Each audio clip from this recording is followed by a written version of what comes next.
Good morning વિદ્યાર્થી મિત્રો. પાઠ 8 ત્રિકોણમિતિનો પરિચય. અત્યાર સુધી આ પાઠમાં આપણે ત્રિકોણમિતિના ગુણોત્તરો જોયા કે જેમાં આપણે એક ત્રિકોણ લીધો હતો અને ત્રિકોણનો સામેની બાજુ, પાસેની બાજુ અને કર્ણ એને લગતા કેટલાક ગુણોત્તરો આપણે જોયા. જેમાંનો પહેલો ગુણોત્તર હતો સાઇન થીટા, ત્યારબાદ cos theta, tan theta, sec theta, cot theta, sec theta અને cosec theta.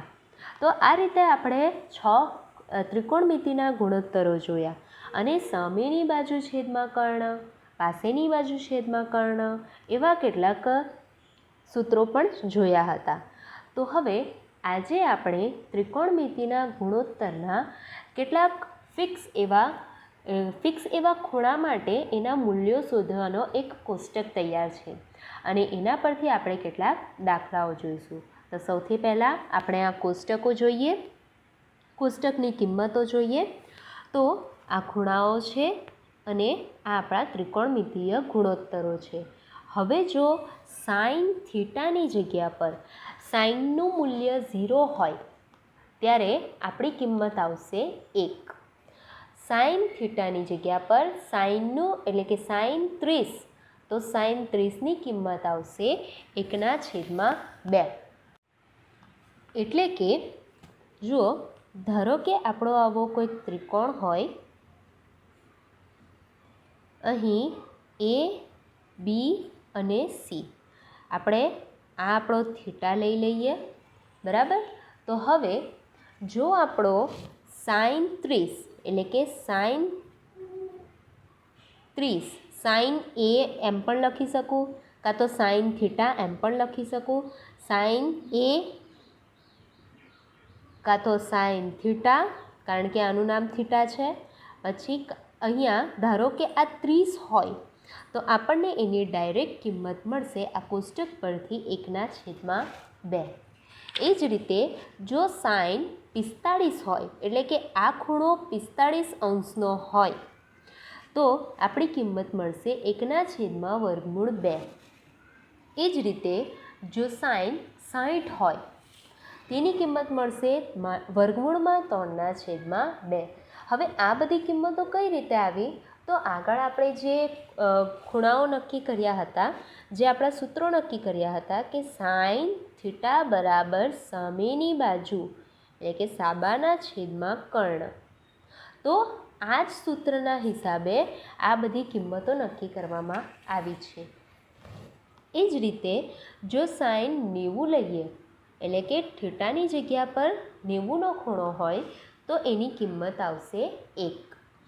cos 0 1, cos 30 √3/2, cos 45 1/2, cos 60 1/2, cos 90 0, tan 0 1, tan 30 1/√3, tan 45 1, tan 60 √3, tan 90 અવ્યાખ્યાયિત પદ, એટલે કે અહીં કોઈપણ પ્રકારની કિંમત મળતી નથી.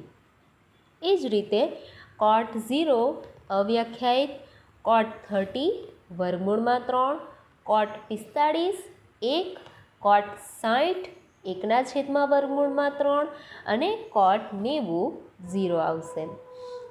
sec 0 1, sec 30 2/3, sec 45 √2, sec 60 2, sec 90 અવ્યાખ્યાયિત પદ. એ જ રીતે sec 0 અવ્યાખ્યાયિત પદ, sec 30 2, sec 45 √2, sec 60 2/2, sec 90 1. હવે આ કોષ્ટકને યાદ રાખવાની આપણે એક રીત જોઈ લઈએ. તો અહીં આપણે જે પણ છે તે બે-બેની પેરમાં તમને દેખાય છે. આગળ પણ આપણે જે સૂત્રો જોયા હતા તે બે-બેની પેરમાં હતા. એટલે આ સાઇન થીટા અને કોસ થીટા તમે આ મૂલ્યો જોઈ શકો છો. 0 0 1 1 1/2 1/2 √3/2 √3/2 એન્ડ 1/√3 1/√3. તો આ જ રીતે બેની પેરમાં તમે આ સૂત્રો યાદ રાખી શકો છો, તમે આ કિંમતો યાદ રાખી શકો છો. એ જ રીતે તમે અહીં બેની પેર બનશે tan અને cotની. તો અહીં 0 0 અવ્યાખ્યાયિત અવ્યાખ્યાયિત વર્ગમૂળમાં 1/3 1/3 વર્ગમૂળમાં 3 વર્ગમૂળમાં 3 1 અને 1. એ જ રીતે બીજી એક પેર બને છે સેક અને કોસેકની. એટલે અહીં 1 1 અવ્યાખ્યાયિત પદ અવ્યાખ્યાયિત પદ 2/3 2/3 2 2 વર્ગમૂળમાં 2 અને વર્ગમૂળમાં 2. તો આ રીતે સિમ્પલ રીતે તમે આ 6 ગુણોત્તરોને તમે બેની પેર કરીને યાદ રાખી શકો છો. હવે ચાલો વિદ્યાર્થી મિત્રો, આજે આપણે આવા જ કેટલાક આના મૂલ્યનો ઉપયોગ થાય એવા કેટલાક દાખલાઓ જોઈએ. તો અહીં આપણે પહેલો દાખલો જોઈએ. sin 60 cos 30 plus sin 30 cos 60. હવે આપણે આની કિંમત શોધવાની છે. તો સૌથી પહેલાં તો sin 60 કેટલા છે આપણી પાસે? sin 60 તો વર્ગમૂળમાં 3/2. cos 30 એ પણ છે આપણા વર્ગમૂળમાં 3/2. sin 30 1/2 અને cos 60 ગુણ્યા 1/2. સાદુરૂપ આપીએ, વર્ગમૂળ 3 ગુણ્યા વર્ગમૂળ 3 થઈ જશે. 2 ગુણ્યા 2 4 વત્તા 1 ગુણ્યા 1 1 2 ગુણ્યા 2 4. લસા 4 આવશે, તેથી 3 વત્તા 1 4 4/4 એટલે આ દાખલાની કિંમત આવશે 1. એ જ રીતે હવે બીજો દાખલો જોઈએ. તો 2 tan સ્ક્વેર 10² 45 વત્તા cos સ્ક્વેર 30 ઓછા sin સ્ક્વેર 60. હવે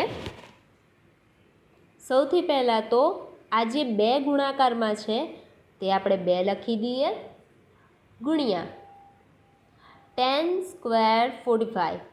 તો tanનો આપણે 45મો ખૂણો જોવાનો 1 અને આખાનો વર્ગ, કારણ કે અહીંયા વર્ગ આપ્યો છે, વત્તા cos સ્ક્વેર 30. તો cos 30 જોઈએ. cos 30 વર્ગમૂળમાં 3/2 વર્ગ, કારણ કે આખાનો વર્ગ. sin સ્ક્વેર 60 તો sin 60 જોઈએ. વર્ગમૂળમાં 3/2 આખાનો વર્ગ. તો આનો આવશે જવાબ 2. હવે વર્ગમૂળ 3નો વર્ગ 3 2નો વર્ગ 4 ઓછા વર્ગમૂળ 3નો વર્ગ 3 2નો વર્ગ 4.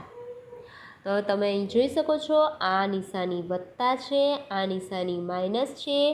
સેમ ટુ સેમ પદ કેન્સલ થાય, તેથી જવાબ આવશે 2. હવે હજી એક દાખલો જોઈએ આપણે.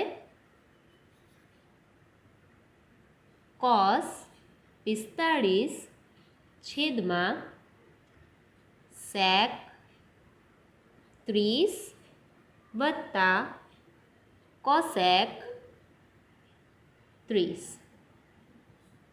તો હવે cos 45 1/2 છેદમાં sec 30 સેક 30 2 છેદમાં વર્ગમૂળમાં 3 વત્તા કોસેક 30 કોસેક 30 2. તો હવે અહીંયા તો આપણે સૌપ્રથમ લસાઅ કરવો પડશે. ઉપરનું પદ આપણે એવું ને એવું રાખીએ. અહીંયા નીચે કંઈ નથી એટલે આના છેદમાં 1 થાય. વર્ગમૂળ 3 અને 1 એનો લસાઅ આવશે વર્ગમૂળમાં 3. તેથી 2 વત્તા 2 વર્ગમૂળમાં 3ના છેદમાં વર્ગમૂળમાં 3. હવે આ જે વર્ગમૂળમાં 2 છે તે નીચે આવશે. આ વર્ગમૂળમાં 3 છે તે ઉપર જશે. તેથી વર્ગમૂળમાં 3 છેદમાં વર્ગમૂળમાં 2 ગુણ્યા આ જે પદ આવે તે રહી 2 વત્તા 2 વર્ગમૂળમાં 3. માટે વર્ગમૂળમાં 3 છેદમાં અહીં આ બેનો ગુણાકાર કરીએ તો 2 વર્ગમૂળમાં 2 વત્તા અહીંયા આ બેનો ગુણાકાર થશે એટલે 2 વર્ગમૂળમાં 6. હવે આ વર્ગમૂળમાં 6 કઈ રીતે આવ્યું?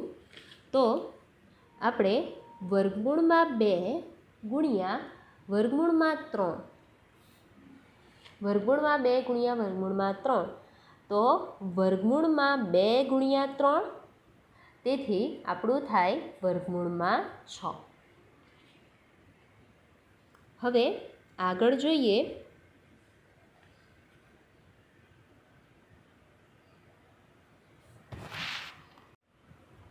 આગળ આપણે જ્યારે પણ આવું પદ આવે ત્યારે આપણે હંમેશા આ જે નિશાની હોય તેની વિરુદ્ધ નિશાની લઈને એક વખત બંને ગુણાકાર અને ભાગાકાર કરી દેવાનું. એટલે કે 2 વર્ગમૂળમાં 2 ઓછા 2 વર્ગમૂળમાં 6 છેદમાં 2 વર્ગમૂળમાં 2 ઓછા 2 વર્ગમૂળમાં 6. આ રીત આખા ચેપ્ટરમાં થશે.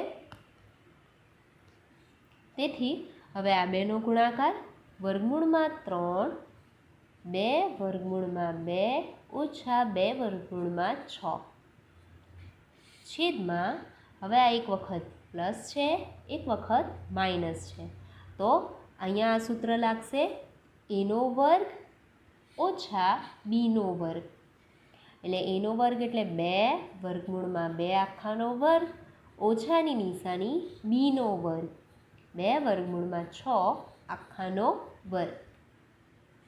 તેથી હવે ઉપર આપણે સાદુરૂપ આપીએ તો અહીં આપણે આગળ કરેલું એ જ પ્રમાણે કે 2 વર્ગમૂળમાં 6 ઓછા 2 નો 2 અહીંયા 6 તારી 18 છેદમાં 2 નો વર્ગ 4 ગુણ્યા વર્ગમૂળમાં 2 નો વર્ગ 2 ઓછા 2 નો વર્ગ 4 ગુણ્યા વર્ગમૂળમાં 6 નો વર્ગ 6.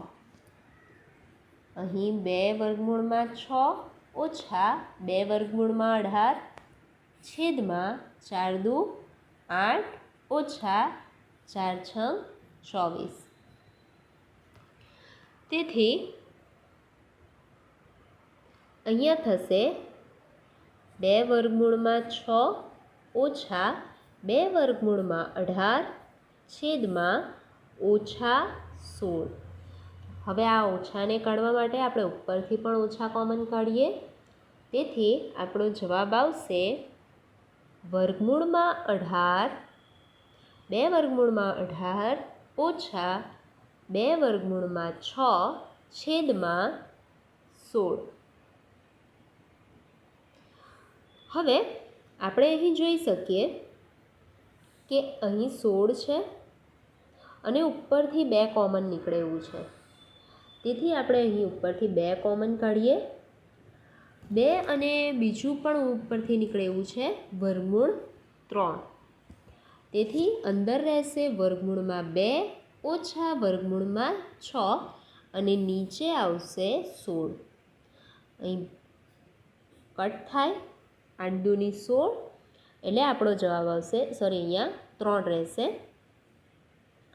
3 વર્ગમૂળમાં 2 ઓછા વર્ગમૂળમાં 6/8